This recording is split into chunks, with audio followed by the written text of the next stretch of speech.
euh, 11 octobre 2016 et 16 heures de l'après-midi. Et donc, fondamentalement, euh, il y a comme un, il y a comme un fond, quelque part, des couches de choses qu'on aimerait soulever, qu'on aimerait en fait discuter. Et il suffit peut-être d'un petit de passer, d'écouter quelqu'un parler pour que surgisse ou ressurgisse une préoccupation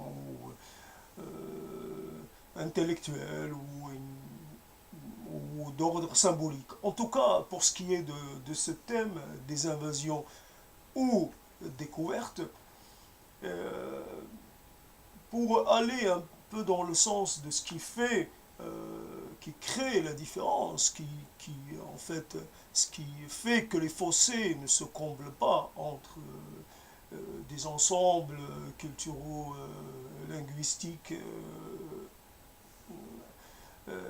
et c'est cette façon, cette façon, ce rapport que qu'on a à des phénomènes historiques, à des événements historiques, et comment on les nomme. Nous, il y a quelque temps, a été fêté le 500e anniversaire de la découverte de l'Amérique. Qui dit découverte? Ce sont d'abord les Portugais, les Espagnols et le reste. Découverte. On ne découvre pas des choses qui, quelque part, oui, on découvre quelque chose qui était ignoré, mais il s'agit plus d'un phénomène d'invasion, d'occupation, d'ailleurs, d'où va naître le terme de colonialisme. Il s'agit de coloniser des terres, il s'agit d'exploiter des ressources, et il s'agit d'opprimer des gens. Il ne s'agit pas d'une découverte, il s'agit d'une invasion. Les peuples autochtones, comme on dit, de ces contrées, sûrement n'ont pas fêté le 500e anniversaire de la découverte, étant donné que la découverte, le terme découverte, est associé à des événements positifs dans notre imaginaire, et la découverte de la pénicilline, qui va dire que c'est une mauvaise découverte. Nous sommes ravis de ce type de découverte. La découverte de la circulation sanguine, on va dire, ou la redécouverte de la circulation sanguine, selon les récits, est, est une chose, quelque part, une étape importante dans la connaissance du corps humain, son fonctionnement, etc., dans le sens où cela apporte des éléments pour essayer de réparer ce corps en cas de défaillance. C'est pas la découverte pour la découverte, là il s'agit de la découverte pour servir l'humanité. Ce continent qu'on a appelé Amérique latine, par opposition à Amérique anglo-saxonne, parce que la langue, évidemment, la langue, et puis l'occupant, la provenance de l'occupant. Amérique latine, nous continuons d'appeler cela l'Amérique latine. On ne dit pas l'Amérique saxonne, anglo-saxonne, on dit l'Amérique tout court, puis à côté l'Amérique latine. Et il est évident que cela ne nous dérange pas. Hein, dérange à aucun moment, cela nous soulève en nous des réticences ou quelque part une volonté de changer la nomenclature. Pour ce qui est de l'éruption de l'islam et de l'arrivée de l'islam dans certains moments, on parle d'invasion. Voilà la question.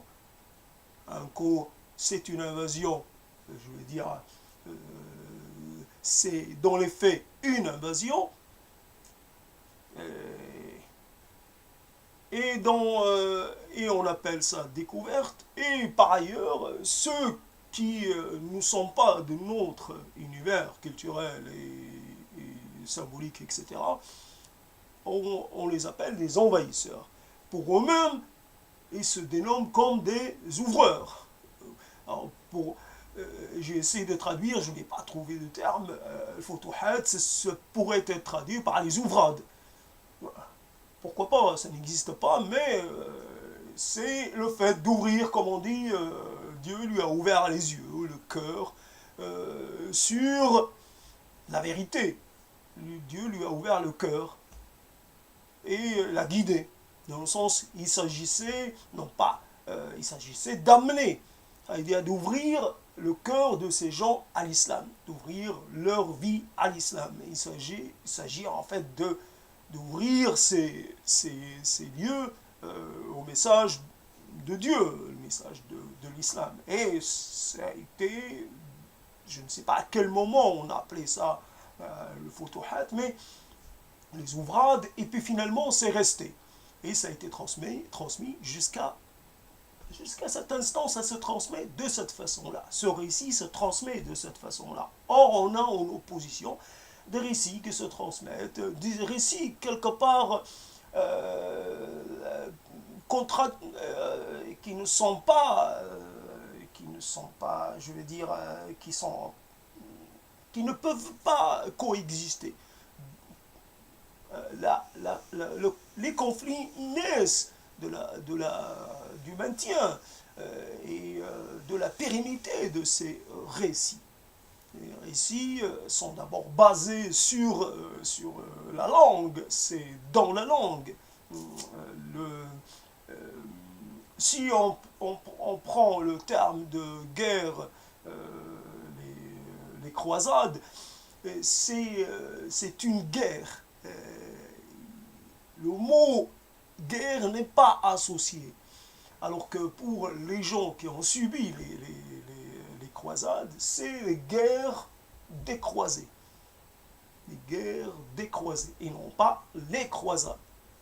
Si on enlève le mot guerre, ça devient presque un peu légitime. Il s'agissait d'aller libérer le tombeau du Christ. C'est une demande légitime.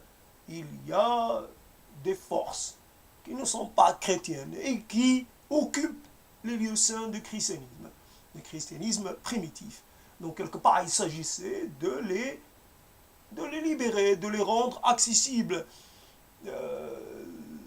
L'idée est qu'il y ait toujours un problème avec la légitimité de l'islam, la présence islamique, la légitimité évidemment sur Jérusalem, et aussi, pourquoi pas, peut-être les terres devenues musulmanes qui étaient affiliées à l'Empire byzantin, peut-être dans un même élan, pourquoi pas, les rechristianiser. Il s'agit donc, parmi les choses, puisque de nos jours, on parle beaucoup on essaie de comprendre pourquoi il y a persistance d'une certaine hostilité, pour ne pas dire autre chose, et cette hostilité entre les gens, cette hostilité qui se joue des frontières, voilà la question, qui se joue des langues, le maintien et la pérennité de cette hostilité,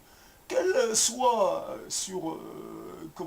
véhiculée par un discours religieux ou autre.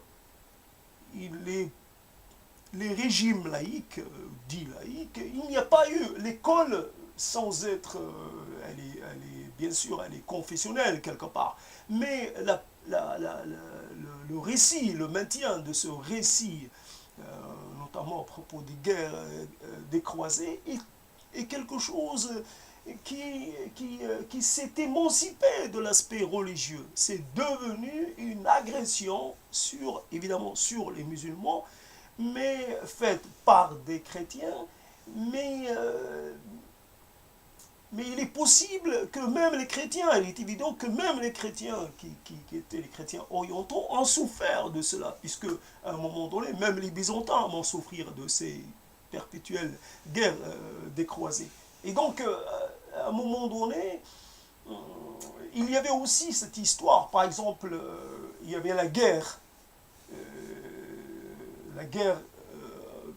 il y avait l'attitude de la France, par exemple, pour rester un peu neutre par rapport à la deuxième guerre, appelée la deuxième guerre du Golfe, mais qui touchait évidemment que l'Irak.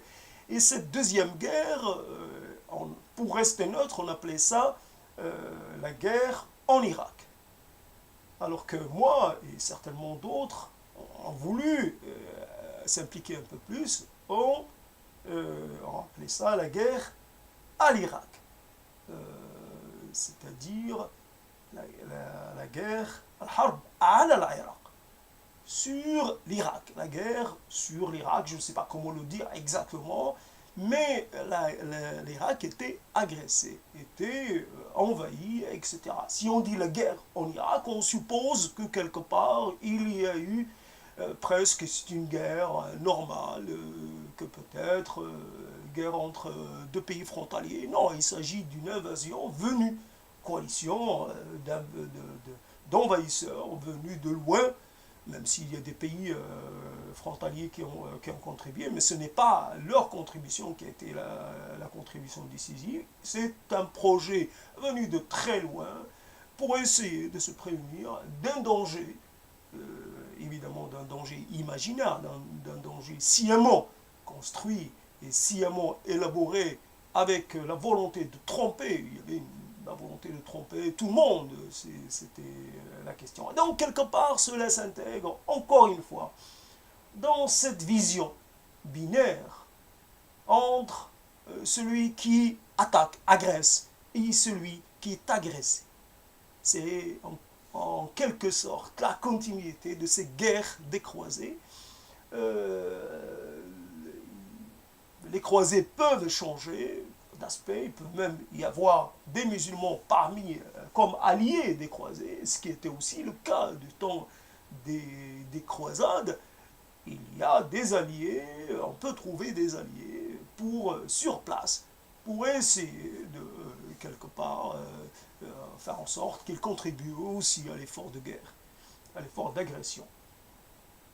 Voilà ce qui fait que nous avons, je dis tout cela, ce n'est pas uniquement pour le dire, c'est pour appeler à la naissance de quelque chose qui, elle, serait la chose qui pourrait à un moment donné nous installer en tant qu'humanité et non pas en tant que groupe antagoniste avec des récits antagonistes, non, plutôt en tant que groupe, même famille, voilà, une seule et même famille, la famille dite humaine, et dans le sens, comme dans toutes les familles, même les plus, évidemment, les